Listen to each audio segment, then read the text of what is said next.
Jangan lupa subscribe di YouTube channel Metro TV News dan juga nyalakan notifikasinya.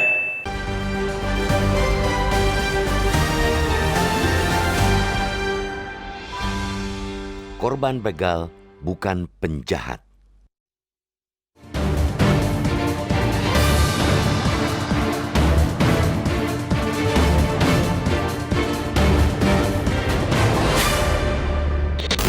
Kasus pembegalan yang berakhir dengan korban pembegalan menjadi tersangka karena menewaskan sang begal kembali mencuat.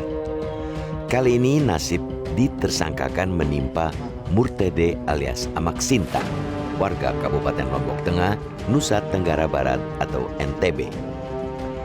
Berdasarkan pemeriksaan, Amak mengaku dihadang 4 orang saat berkendara menjelang dini hari. Mereka menggunakan senjata tajam memaksa Amak menyerahkan kendaraan roda 2 yang ia kendarai. Amak melawan dengan pisau yang ia bawa. 2 pembegal tewas dan 2 lainnya melarikan diri. Kisah serupa Amak sudah beberapa kali terjadi. Penersangkaan diikuti dengan penahanan korban begal dinilai mengusik rasa keadilan. Padahal Kitab Undang-Undang Hukum Pidana atau KUHP Pasal 49 telah mengatur bahwa tindakan pembelaan terpaksa untuk diri sendiri maupun untuk orang lain, kehormatan kesusilaan atau harta benda karena ada serangan atau ancaman serangan yang sangat dekat dan yang melawan hukum tidak dipidana. Tentu, tindak penghilangan nyawa yang memenuhi unsur pembelaan diri membutuhkan pembuktian di pengadilan. Atas dasar itu, polisi memproses kasus begal tewas di tangan korban layaknya menangani tindak kejahatan. Hal ini yang mengusik hati nurani publik. Korban bukan hanya ditersangkakan, tetapi juga sempat ditahan. Kita pun diingatkan kembali pada kasus yang menimpa Irfan Bahri pada 2018. Warga Bekasi yang melawan begal dengan celurit itu sempat menjadi tersangka pembunuhan. Namun, atas desakan publik dan intervensi Presiden Jokowi, Irfan lolos dari proses hukum. Kasusnya tidak pernah masuk ke pengadilan. Irfan bahkan kemudian mendapat penghargaan dari kepolisian atas keberaniannya melawan begal. Lain lagi kisah ZA atau ZL, pelajar SMA yang membela diri dan teman perempuannya pada 2019. Mereka dihadang sejumlah orang yang meminta barang berharga bahkan hendak memperkosa teman ZA.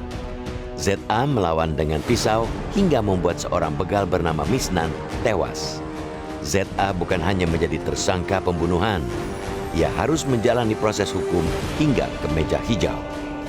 Pengadilan Negeri Kepanjen kelas 1B Kabupaten Malang menjatuhi ZA hukuman setahun pembinaan di Lembaga Kesejahteraan Sosial Anak karena terbukti membunuh dengan menganiaya. Yang tidak kalah memprihatinkan, jaksa mendakwa dengan pasal berlapis, termasuk pasal pembunuhan terencana. Dalam berbagai pendapat ahli hukum pidana, penegak hukum yang menangani kasus ZA dinilai gagal mengidentifikasi adanya unsur pembelaan diri luar biasa. Pasal 49 ayat 2 KUHP menyebut pembelaan terpaksa yang melampaui batas yang langsung disebabkan oleh keguncangan jiwa yang hebat karena serangan atau ancaman serangan itu tidak dipidana. Tanpa perlu merasakan menjadi korban begal pun, kebanyakan dari kita tahu pasti akan mengalami keguncangan jiwa ketika menghadapi begal. Apalagi jika pembegal lebih dari 1 orang dan memakai senjata tajam. Pembelaan masyarakat kepada Amak dan kawan-kawan juga menyiratkan kegeraman publik atas kejahatan begal yang amat meresahkan.